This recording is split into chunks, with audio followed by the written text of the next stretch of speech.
guys, welcome back. If you are new here, my name is Becca and today I have my Sobathon TBR.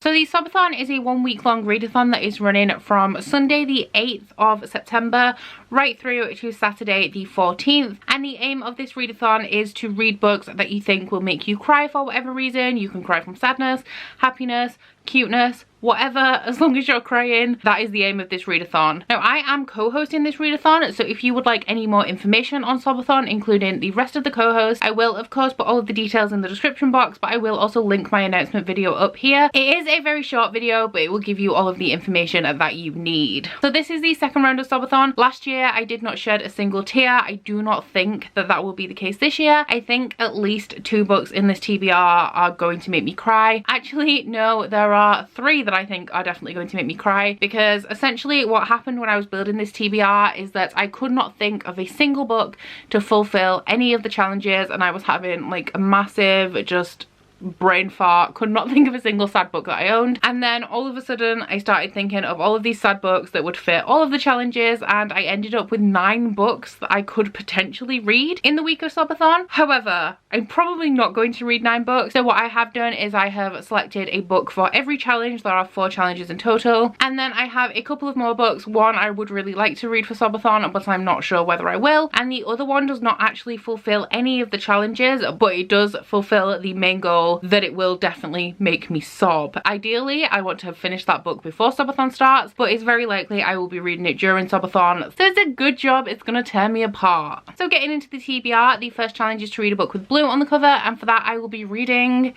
A Monster Calls by Ness. This is one of the ones that I said I think will definitely make me cry. Now, I don't really know how to describe this book because I know some stuff about it that I'm not sure whether it's spoilers or not. I have not seen the movie and I have not read the book before, but with this being quite popular on BookTube, I have heard quite a few things about it. Now, regarding it having blue on the cover, this is a cover that I had never seen before prior to me picking it up secondhand, and it's definitely not the most popular cover of this book, but it does have some very pale blue around in the background. But I do think that every cover of this book does have a little bit of blue on it somewhere anyway. So what I know about this book without spoilers is that it follows a young boy who is woken up every night by a monster. Cody's just read this, so I'm pretty much trying to remember what she said about it, but this little boy has nightmares about this monster, and the monster tells him that he will tell him 3 stories, and in exchange the boy must then tell him a story. In the background of all of this happening, I think the little boy's mother has quite a serious illness as well, and that is all I think I can say without spoilers about what I know about this book. So yeah, like I said, this is one of the ones on my TBR that I think is definitely 100% going to make me cry. The second challenge is to read a book that makes you feel nostalgic. Now this can be just rereading a favourite, it could be a book that has a vibe that makes you feel nostalgic, like all children's books just generally make me feel nostalgic. Essentially just something that evokes some kind of nostalgia in you. Now for this I am going to be reading a book that I have never read before, but it does make me feel nostalgic and it may make me cry on a number of levels. I have been warned against reading this book due to my own personal circumstances, and that worries me because I did not expect that from this book going into it. I can't pronounce this author's name, but the book I will be reading is Life on the Refrigerator Door by Alice Kippers.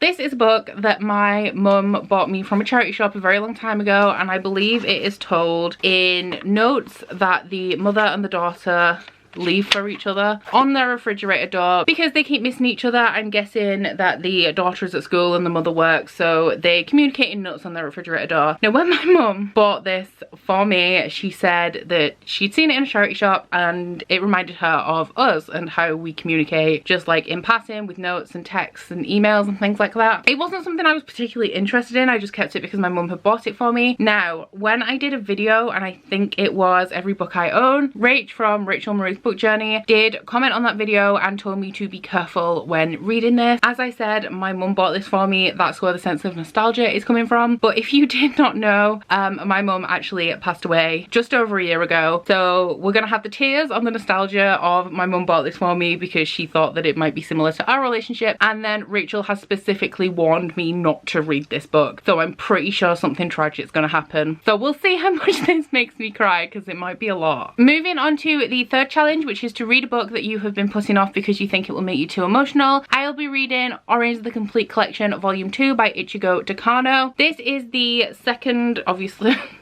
is the second half of the Orange manga series. For the Ghibli-a-thon, I did read volume 1 of this and it did nearly make me cry. I felt a lot of emotions, but I didn't cry. I thought it was really cute and I absolutely love the romance and the friendship aspects in this. If you don't know, this is a story about a 16-year-old girl who receives a letter from herself 10 years in the future that tells her that if she does not change a few things, then the new boy that is transferring into her class will have died by the time she is 10 years in the future. So this essentially tells the story of the main character and her group of friends welcoming this boy into their friendship group. Our main character has a little bit of a crush on him. She really likes him as a friend and also maybe romantically, and she knows that he's going to die and she has to do something about it. Of course, to start off with, she thinks it's a joke, but when little things from the letter do start to come true, she starts to take it more seriously. Now, we do have a lot of cuteness in here. There are budding romances, there's a great friendship group, as I said, and it's just really wholesome and heartwarming. But then you also have this overarching like feeling of dread, knowing that something terrible is going to happen to this boy at some point. Orange the Complete Collection Volume 1, it has been my favourite book of the year so far. I think I've read quite a few good books recently and I think another book will easily take over that. But as it was my favourite book of the year so far, I have definitely been looking forward to this, but I have been putting it off. One, because we will find out whether they manage to save the boy in this volume, with it being the second half of the series, and also I don't want it to be over because I just enjoyed reading volume 1 so much. The last official challenge is to read a book featuring a main character that shares an identity with you. Now, this could be something to do with diversity and representation, such as race, gender, sexuality, etc., or it could be something like being an only child, sharing a hobby, or having the same career, or something like that. For this one, I will be reading Her Body and Other Parties by Carmen Maria Machado. Now, this one, I don't think it will make me cry, but I do think that it will be very difficult to read in part, because this is a collection of short stories about women and the suffering that they face. I'm assuming at the hands of men. I don't really know how to summarize this with it being a collection of short stories. I know at least some of the stories in here are fantasy and sci-fi as well, but the line that always strikes me in the synopsis of this is the line that says, "Startling stories map the realities of women's lives and the violence visited on their bodies, both in myth and in practice." So obviously I am a woman. I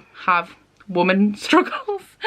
Oh god, this is a hard-hitting book and I'm making jokes. There are certain struggles that women face in their life. Just inherently being a woman means that I am subject to some of them, even if I have not been the victim of abuse or trauma. So my identity, obviously, that I share with this is that I'm a woman. The last book on my official TBR is going to be the group book, which is Girls on the Verge by Sharon Biggs Waller. Now, this is a young adult contemporary about a girl who falls pregnant and abortion is illegal in the state where she lives. So she recruits one of her frenemies and her best friend, I think, and they all go for a road trip to a state where our main character will be able to get an abortion. We are going to be doing a live show for this. We do not have a time or date set yet, as my time zone makes it particularly difficult. But if you follow the official Sobathon Twitter, which will be in my description box, we will let you know when we have the live show planned. If you think that this book will be particularly triggering for you, or you have already read it, or you don't want to read it because it does deal with a difficult topic, you can just read any other book instead if you want to bump your TBR up to 5 books. But you can also double up, like you don't have to read 5 books for this readathon or anything. You just know me, I set big TBRs and then I fail. So as for the 2 other books that I kind of want to read, the first one I have out from the library, and that is Birthday by Meredith Russo. This is a young adult contemporary story that follows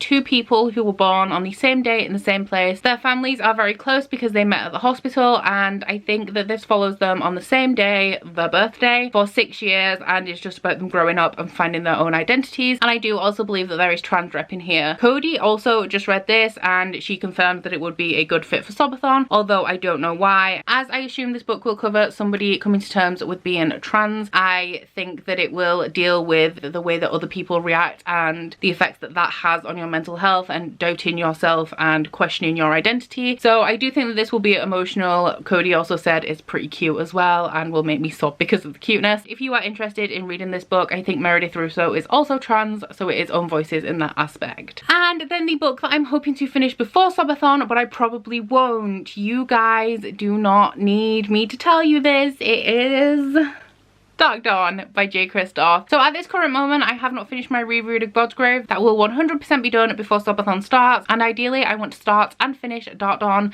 as fast as I possibly can because I need to know what happens. But you can be sure I am going to cry about it. This book has already been released in Australia. There are already pictures of people crying on Twitter.